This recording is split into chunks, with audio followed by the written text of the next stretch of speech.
Automation nation, automation nation, automation nation, around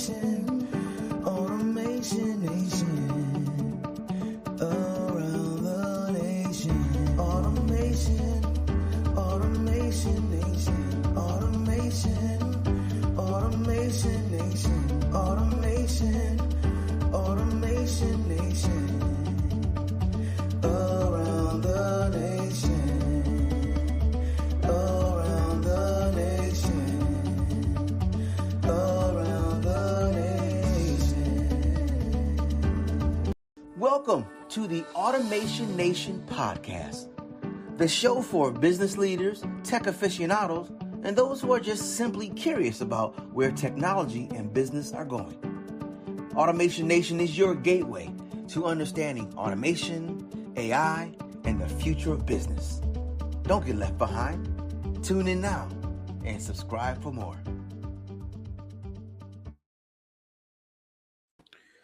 Welcome, ladies and gentlemen, to the Automation Nation Podcast. We are back for another conversation. I got a great guest, Mr. Matt Vigh, Brokerpreneur coach and podcast host. We're going to talk about that.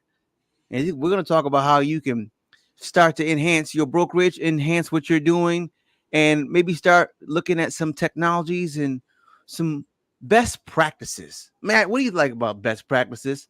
Don't you like those things? I love best practices, especially when I can find out what the best practices are. They're going to help me be successful.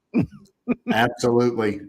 Rob, thank you so much for having me on today. I appreciate it. I always love hanging out with you. Any chance I get to connect with you or Wilton or anybody from the audience, I follow you on LinkedIn. You do a fabulous job on there. Everything you do, man, we love it. And so I'm just super grateful to be here today. Matt, I'm grateful to have you. I know Dr. Ben was going to be with us. We'll have him next time. I had to keep his beautiful face up on the screen so folks knew, because that's your partner, and he's also a part of what you're doing here. Absolutely. So, yeah, so we're going to get in. Why don't you let folks know just who Matt Vigh is and what kind of brought you to this point, man, that you're at now on this journey in business? Yeah, I love it. Speaking of best practices, right? You mentioned that just a second ago. The reason why I'm right here where I am right now is because I think I did everything other than best practices to start with. And so so early on, I'm coming up in 25 years in the real estate business, and early on, I purchased a brokerage, right? And I made some huge mistakes. One of the things, I didn't set myself up. I had to put a lot of savings in what I was doing. I had about 3 months that I had like zero income coming in from the brokerage. Okay. And that was in part because I didn't know what I was doing. I wasn't applying any best practices. I had a franchise, but the franchise, offered a system which offered a solution, but there was an implementation disconnect, right? Which often happens so many times with best practices. And then later, as I was growing and I sold my brokerage and, went to work for a much larger brokerage, I had really got into the recruiting part, and I did the recruiting part so wrong for such a long time, Rob. It's not even funny. I made all the mistakes that I think all the mistakes that you can make in recruiting, right? And a bunch of them I made at least twice, okay? Because I just wasn't thinking. And then, finally at some point, because even early on in me being a broker, I always looked at myself as a business person in real estate instead of a real estate person in business. Okay. And there's kind of a difference between the two, but I just wasn't applying some of the things that I needed to apply. And part of the reason why is there's a difference there. Sometimes, whenever we're in sales and we're in real estate, there are some things that as an agent you can do as a broker and you can still be successful with it. But there's a lot of things that you can't. And so that's what I did is I tried to, I kind of stumbled across a bunch of things to figure those things out. And I was fortunate enough to be surrounded with some people that were really good people. We figured out some best practices. I just kept compiling all of that. And then I bumped into Dr. Ben, right? Dr. Ben was like, hey, you got to do it. You got to do a podcast. You need to help a bunch of agents, really is what he was talking about. And, what he did is he asked me if I had some information on open houses, on how to do open houses better, because he was, doing some stuff with open houses. He was succeeding big, but he wanted to leverage it a little bit more. And so, I pull out this hard drive, right? It was a 1 terabyte hard drive, and it was just packed with stuff that I had just collected along the way, all the best practices, right? But also a lot of things that I just stumbled across, or that I built, or articles that I had, or things that influenced me, and checklists and all of this. And when I showed that to him, he was like, man, there's a lot in there. You ever thought about sharing all of this? And that's really where the podcast came to be. And then we had listeners on the podcast that were saying, hey, can you help me out? One of the big things we heard was, there's a ton of stuff out there for agents. Okay. There's a ton of coaching. There's a ton of technology. There's a ton of whatever. And then some of it just kind of gets sprinkled and repurposed, and they put the word broker in there. And then they say, hey, a broker can use this too. Right. And the truth is the difference on some things, maybe you can, but the difference on some of these things, there's a big gap between how you use it as an agent and how you would use it as a broker. And that's really where Dr. Ben and I live. That's where our podcast lives, is in that gap between what people know being a business owner, being a real estate agent, and then transitioning over to a broker, and how to do things more like a broker. Mm-hmm. Yeah, that's good. That's good. Yeah. So you understood there was a problem, and then you started working on a solution. Absolutely. Those are the best. Those are the best products, by the way, ladies and gentlemen. Best products and services come from finding a problem and then adding a solution to that. Often we're trying to come up with our own solutions without really understanding the problem in the market. So that's great how you came across that. Matt, we asked all of our guests this question. Okay. Because we're powered by Simply Automate. So we want to know, if you could simply automate one thing in your personal life, what would that be? So this is so simple to me. This is so simple. Just paying my bills, right? Paying my personal bills, right? So my wife handles that for us. So I kind of feel like it's being handled already in an automated way. But you and I both know how that goes, right? Uh-huh. You've got somebody else that's handling it, and being able to automate those things, I mean, would just be absolutely huge. And I've got to give a shout out to you and Wilton. Okay. Right. So y'all are the ones that kind of, opened our eyes to, RPA and really to automation. Okay. And here's the cool thing, right? So I'm going to pick on tech companies for just a second. Okay. Go for it. All right, here we go. So in real estate, there's a lot of tech. There's a ton of tech that's offered. On the broker landscape, there's a ton of tech that's offered. And here's what we constantly run into. And this is part of the gap where Dr. Ben and I live. And this speaks to your question a little bit. Tech is sold and handed off, but it's not. But the component that's forgotten about so much is how to implement it in a very human way, how to solve the problem in a very human way, and make sure that what it's doing is it's freeing up the not just the anxiety and the mental capacity and the resources and all of these other things, but it's also freeing us up to just be more human. And so that's where you and Wilton come in, right? So we met you guys, a few years ago, and started having some conversations about things. And when we first started talking about RPA, the first thing that popped in my head, probably popped in a lot of other people's head, is, oh, that's AI stuff that's going to take everybody's job, right? That's what pops in everybody's head. And one of the first things that came out of yours and Wilton's mouth, which I just love, which to me makes you stand out. You guys don't seem like a tech company to me, right? And I'm going to use the air quotes for tech company. One of the first things that you all said was, what this does is this allows people to stop being dragged down in their business and allow them to be human to human with other people. Mm-hmm. And I was like, my gosh, man, how much would that change business as a whole if people just grabbed one piece of that and freed up their day? Mm-hmm. So going back to my personal example about paying my bills, right? Mm-hmm. So if there was a way to do this, and I know that there is, right? Because you guys are geniuses on this. If there's a way to do this, then my wife and I could talk about the management of the process instead of us talking about paying the bills. Mm-hmm. And I think that's just such a great example in business as a whole, because now it's two humans talking about being humans instead of two people talking about a process that automatically has some struggling or some strife or some anxiety or some whatever. You all do such a great job of helping people eliminate that. Man, if that's what I love about your tech company, that's not really what I'd call a tech company. Oh, right? Man. because y'all are just awesome at making sure that people stay at the center of that conversation. Brother, I appreciate that. And that is the goal. That is the goal. People first. And as long as the people are taken care of, things will come together. The people, the process, then the technology. People, the process, and then the technology. Speaking of which, how do you see, it's already happening, but how do you see AI transforming and really kind of taking real estate, to the next level? What are you seeing now? Yeah, so I'm gonna bring up a comment that I made that kind of got a lot of times, Rob, my comments whenever I say things, they get ignored online, and I know everybody's do, but this one kind of got ignored, and I got to bring it up for just a second. Bring them back. All right, that's right. So the comment popped up, and somebody said, "Do you think that by 2030 that more conversations or less conversations will be face to face when it comes to sales?" And my response was, which conversations are you talking about? I think the human conversations, based on specific things going on with the situation, geography, cost, things like that, they're going to be as face to face as possible. But what I don't think a lot of people realize is a lot of conversations, it's already happening now. It will continue to progress, I think, at a very rapid rate. The conversation is not going to be person to person as much as it used to be. Mm-hmm. I think a lot of conversation is going to be person to AI. I think a lot of it's going to be person to process automation.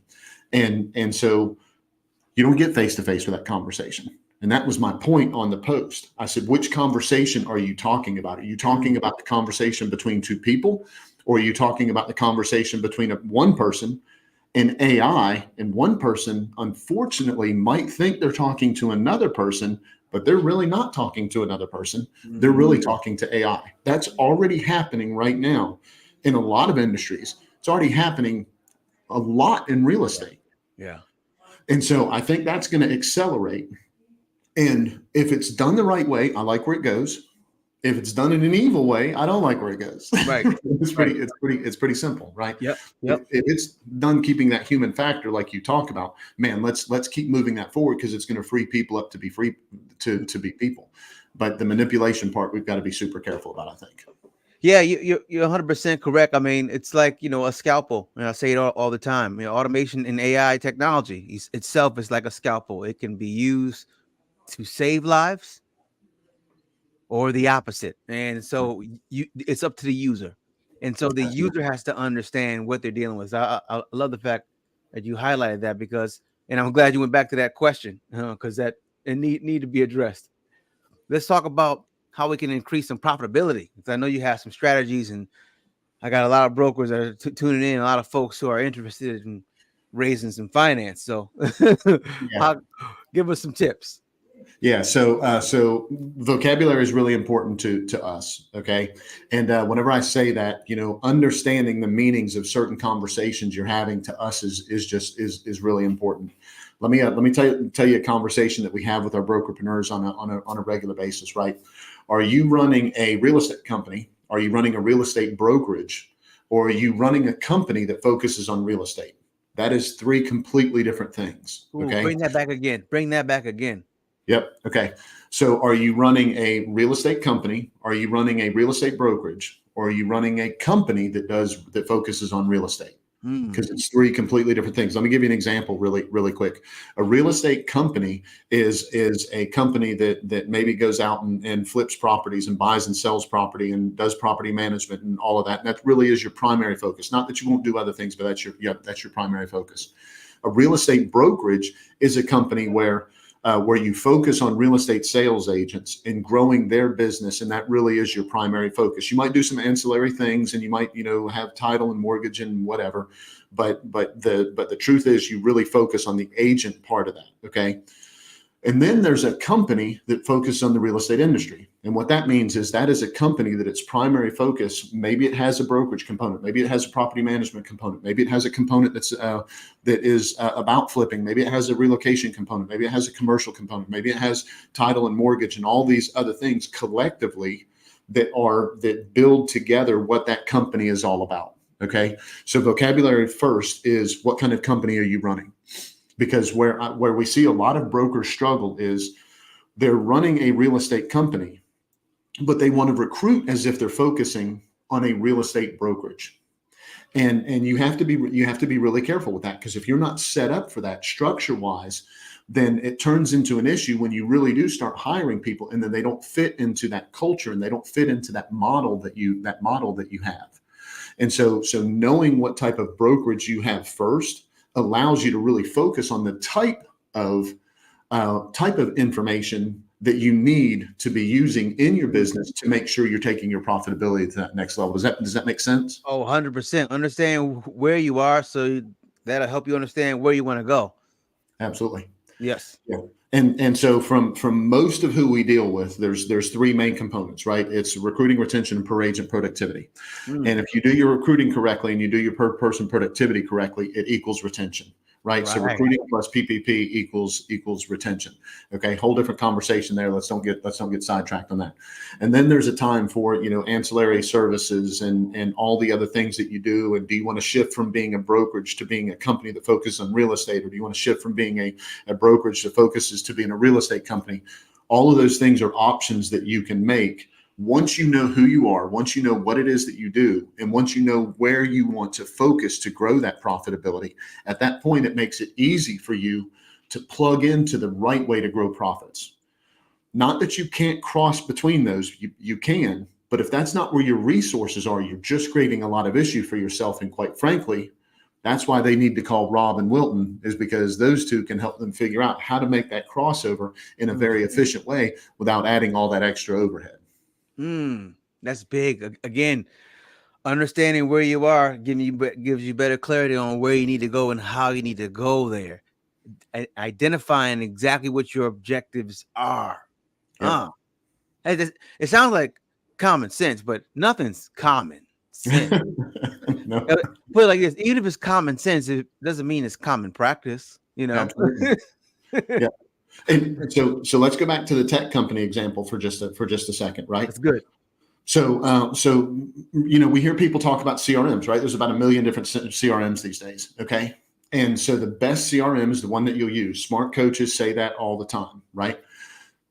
I'm going to take that a little bit farther. And I think this is a crucial component, because this is where it ties into how to be a good tech company like Rob and Wilton versus just being a tech company that's out there that has 1 million people selling and 2 people working in support, right? So what you do is, if you have a system set up that can be effective and you can help people implement it so that the leverage actually works the way it's supposed to. We tell people all the time, whatever CRM you're using, get it to 60% of capacity of the things that are available in it, and you'll double or triple your income. What that means is that the system is set up to work a certain way. Don't go in there and adapt what you're doing. Actually adopt what that's offering, and that adoption is going to allow you to leverage the way that you need to leverage.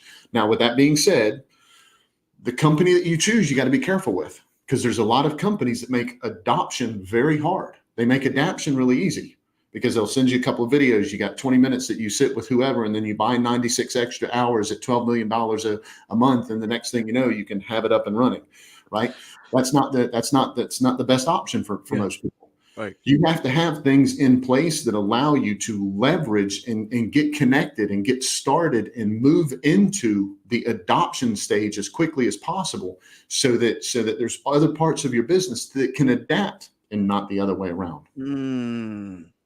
Adaption and adoption. They sound so similar, but light years apart. Absolutely. There's a thin line between adaption and adoption, folks. Absolutely. And there's time and place for both. You got to know what they are. You got to know what they are. I mean, you're a great teacher. I love the wisdom you're giving here, man. Let's talk about your master recruiting series and some of the things you're doing there, and productivity, man. Productivity. Absolutely. PPP. Is productivity. Let's talk about it, man. Yeah. So we focus primarily on brokers, right? But if you're going to help brokers, one of the big things that you have to do is make them getting their agents more productive. Okay. As simple of a way as possible. So what we do is, we kind of communicate with a system that helps the broker talk a language a certain way with agents, that helps agents take the steps that they need to take. Okay. And so I don't want to go down a rabbit hole with this and spend a bunch of time on it, But it's really about culture, coaching, communication, consistency, convenience, and compensation. That really is the relationship between the broker and the agent. Okay. And we call it the 6 C's. And as long as you're focused on those things, it allows the agent to go from where they are, and you meet them where they are. It allows you to take them to where they want to be with their business, because it truly has all of the conversations that you need to, so that they're getting the leader they deserve to help them move forward in their business. I like that. And we need that. Absolutely. It's so important. How long have you been doing that component? So that goes all the way back to whenever I worked. I was a regional manager with two large companies, and the first one, I sold my company to them, and I worked for them for about 10 years. I developed that during that term of what I was doing. When I came to the second company, one of the conversations I had with one of the people that was hiring me is, I said, yeah, there's these 6 C's that I really focus on that helps whatever. And she was just a super sharp person. And she's like, oh yeah, that's really great, because you have them compartmentalized in a way that it makes it easy for you to deliver them. Because that's a key thing that we have to make sure that we're doing. It's not that a lot of brokers couldn't have conversations with their agents about those 6 C's. They could, but you have them compartmentalized in a way that you can implement them into the business and into the conversation consistently, because that's really what's going to help things move forward. And that goes back to that people to people connection, right? That's why if you're a real estate broker and you're like, yeah, I'm slammed and I'm spinning a bunch of plates and everything, the first thing they need to do is call Rob and say, hey, look, I want to get 3 things off of my plate. What can I get off of my plate? Because I want to work on those 6 C's. That's really how that should evolve. You should take things off of your plate that you can take off of your plate that can be done efficiently another way, sometimes more efficiently, right? Sometimes more efficiently. And take them off of your plate, and then allow you to focus on those other things that are compartmentalized a certain way. I know this could be a webinar in itself, but go ahead and go through those 6 C's one more so people can just hear what they are. Yeah. Culture, coaching, communication, consistency, convenience, and compensation. One more time. Culture, coaching, communication, consistency, convenience, and compensation. 6 C's right there. 6 C's. Absolutely. I like that. That. And so we've got so if somebody's lost on that and they're like, okay, I didn't get it, or I'm driving and I couldn't write it down and everything, we have a webinar that we do. We call it's like an open mic mastermind on Fridays at 12 o'clock. It's called Brokerpreneur Not So Secret Society. Somebody can just jump onto my LinkedIn page. They can sign up for it really quick, and you'll get a notification of it. You can just jump in. We have people, sometimes there's 6 or 7 brokers, sometimes there's 20 brokers in there. We'll have a broker that says iPhone 6, and they'll come in and they'll ask a question and their camera's never on. And then we answer the question, somebody else gives their input, and then they dash off, right? We're completely okay with that. We call it Open Mic Friday. We want people to come in and just, ask questions. I like that. I like that. Yeah. Drop those details again. Drop them again. Yep. So just go to my LinkedIn, Brokerpreneur Not So Secret Society, Fridays at 12 o'clock. If they go to my LinkedIn page, or if they just go to brokerpreneurpodcast.com, either one of those, they're going to be able to find the link to that. There's a registration. We'll send them an email with all the information, all that kind of stuff, and they can join when they want to join. We do it every Friday. And so some people will see them 2 or 3 Fridays in a row, and then they're on a cruise the next Friday. The next Friday, they're the kids' graduation. The Friday after that, they can't make it. They'll say, hey, what'd y'all talk about? We'll say, well, we talked about this. Do you want it? And they're like, sure. And we'll send them the replay. Next Friday, they're on. They're talking about it. It's Open Mic Friday. We just love helping, right? And so that's a great way for us to do that. Nice. I love that, man. I love that. We got some folks trying to get their own brokerage together. What's some advice you would give to them? Don't do it. Don't do it. Just kidding. No, absolutely. Be really prepared. Understand your model. Understand what it is that you're offering, and know that what you are missing as an agent is not enough of a foundation for you to go start your own brokerage and just offer that. Okay. So understand incomplete what your model is, what it is that you're going to offer, how you're going to support. It's going to change. It's going to adapt 100%. We all know that. Okay. However, have an idea to start with how all of those things are going to work together, right? Are you going to, understand your compensation plan? Notice I didn't say commission, compensation plan, two completely different things, whole different conversation. Oh, yeah. Make sure you understand your compensation plan. Make sure that you understand how you're going to support. Make sure you understand what you're going to offer and how you get people trained on offering. Don't just give them a whole bunch of stuff and hope they adopt to it. Don't look at somebody else's model that you haven't been in and that you haven't studied and say, oh, well, they do this good and they do that horrible, and I'm going to take what they do good and do it, and I'm going to eliminate the horrible. You don't know why they're doing things the way that they are. Research, truly take a look. It is not enough that you just want to help people with what you are missing. Okay. That's a great motivator. And I love that motivator. Go be an incredible broker. But don't think that just because you're offering what someone else said that they were missing is enough for your brokerage to be run the way it was supposed to. Plan it out. Make sure you understand your model.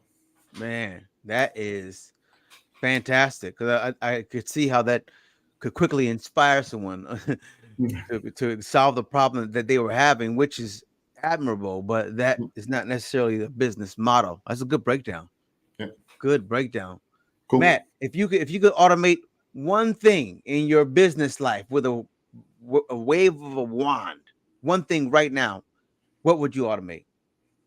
Well, I would want to have a Rob. I want to have somebody like you. I've got Ben who handles a bunch of things for me. We have some staff and some VA, and we've got people that help. But I need a Rob. I heard at the introduction at the very beginning. I heard the music. I know that's you. You're the one that's saying that, isn't it? Yep, you knew it. It's awesome. So seriously, right? So there's a component to what we do. We put out a tremendous amount of content. I'm going to brag for just a second on us. Okay. I don't want it to come across the wrong way.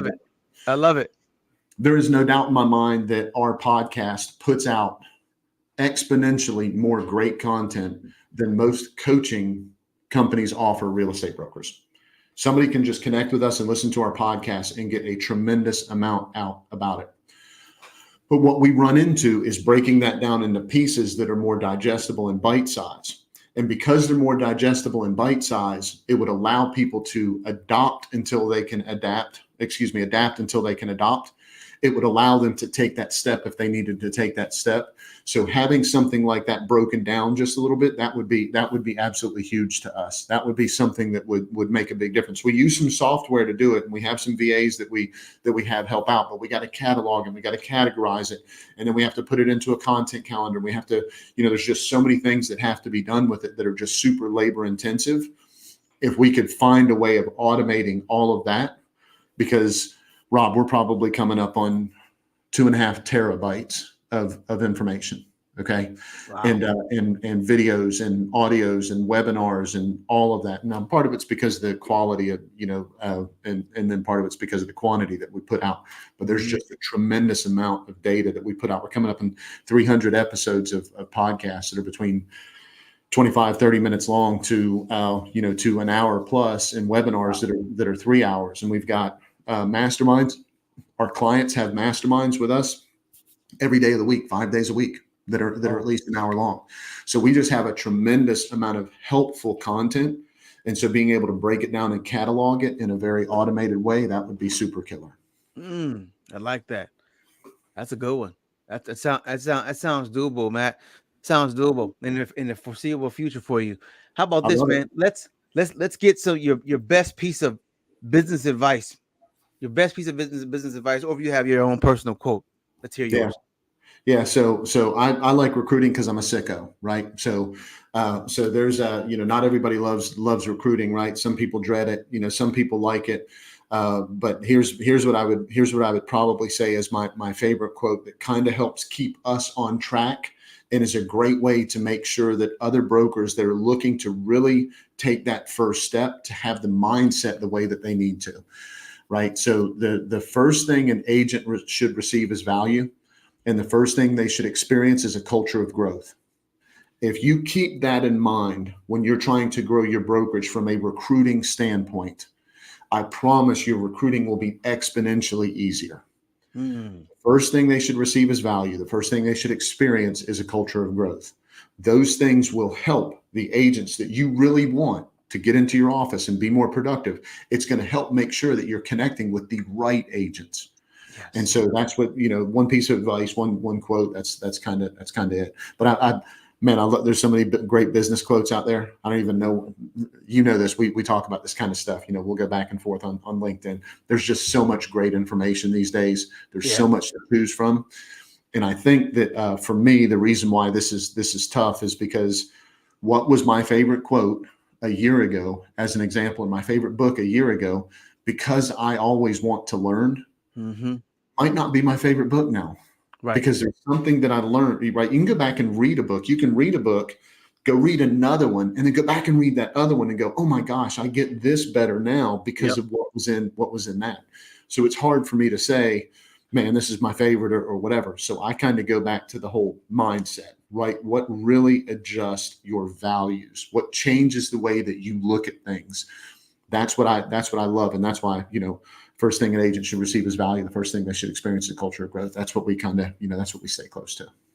Value and a culture of growth. Matt Vigh. Yes, sir. Wisdom nuggets, man. This is good. And listen, you guys, you'll be able to connect with Matt. His information will be, if you're watching this on YouTube, LinkedIn, or Twitter X. Is it Twitter X? I think it's just X now. I think it's just X. I think we're just going X now. Mr. Elon's platform. We're going live on that. I just found out about going live on X a couple months ago. So going live on there. If you check in the description, you can see a link to connect with Matt. Also, his it's a webinar on Fridays. Is it a webinar on Fridays? Yeah, I think Dr. Ben put something in the chat about that. It's so it's a mastermind, right? Mastermind. So we always come with a topic. This is the cool part. We always show up with a topic to talk about. Okay. But whenever we go in there, we ask everybody how they're doing. We talk for just a second and say, so what's going on in your world? And we almost never get to our topic. and we love that, right? Because somebody's going to say, hey, I really this or whatever, and I've done this. And somebody else goes, oh yeah, I just read a book on that. And I did that. And oh my God, I'd never do that again. And this is the best way of doing that. And you should talk to so-and-so. Man, we just love that. That's good. And we've got, so this is an important part to kind of point out in this. Okay. So we've got every type of different brand, every different franchise, all that kind of stuff. Everybody shows up, but we play by 4 rules. Okay. Let me tell these rules real quick to make sure that everybody understands what they're getting into. Right. So the first rule is this is a collaborative environment, not a competitive one. So we don't want people coming in there and saying, well, I did more business than you and you suck because you didn't do as much as me, right? We don't put up with that. We'll kick you out of the room so fast your head will spin, okay? So it's a collaborative environment, not a competitive one. Second rule is you got to abide by code of ethics, okay? We're all real estate brokers, have to abide by code of ethics, okay? Third one is it's being recorded, okay? And the reason why it's being recorded is because if somebody misses it, and our clients have access to all of them, right? But if somebody misses one that they were on or they wanted to rehear it or whatever, we can send them a replay, and especially if there's downloads and stuff that go along with it. And then of course the fourth one is, there's a what I call Dr. Ben's sideshow, right? So I do most of the talking, as you can tell, okay? And but Dr. Ben's over in the chat and he's just blowing it up on the chat with people, right? And so the reason why is because sometimes people, can't talk, or they want to add something, they want to share something like that's a good point, or did somebody else do this? And so he makes sure that anything that's in the chat that needs to go to the meeting can get to the meeting, even if the people that are in the chat aren't able to turn their cameras on or turn their microphone on or whatever the deal is because of how they're doing it. So there's 4 rules we play by just to make sure that, everybody stays on the up and up and nobody gets anybody in trouble by accident. Yep. Let people come in, they share, and they win bigger because they're part of a collaborative community, which we love. Oh man, that's excellent. That is excellent. And let folks know, man, what's the best way? We put some links, like I said, down in the comments in the description. What is the best way people can connect with you? Any other ways? Yep. So easiest thing is if they go to brokerpreneurpodcast.com, they can click on there. There's a bunch of information. Everything is on there. They can connect with me on LinkedIn, right? I'm connected with a bunch of real estate brokers on LinkedIn already. They can connect with Dr. Ben Spears. He's on LinkedIn as well. You can go to any of my social, right? So you can go to Instagram, all that kind of stuff. You put Matt Vigh in and real estate, you're going to find whoever it is. You're going to find who you're looking for, because there's not a lot of Matt Vighs in real estate, fortunately or unfortunately. Yeah, you got a name that stands out. Absolutely. Matt, it's been a pleasure, man. I'm sure these wisdom nuggets, these seeds have fallen into the soil of some minds, and hopefully it grows into some wonderful fruit of prosperity for their brokerage, my friend. I love it. Thank you so much for having me on. You and Milton know this. You're some of Dr. Ben and I's favorite people. Man, we love what you put out for people. You are sincerely trying to help, and you do everything you can to make sure that the connection stays as human, as real as possible. We can't tell you how much we love being part of that. Brother, appreciate you, man. Thank you so much. And until next time, Automation Nation. Automation Nation. Automation Nation. Automation Nation.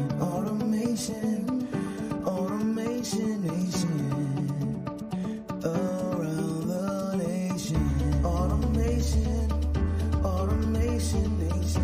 Automation Nation.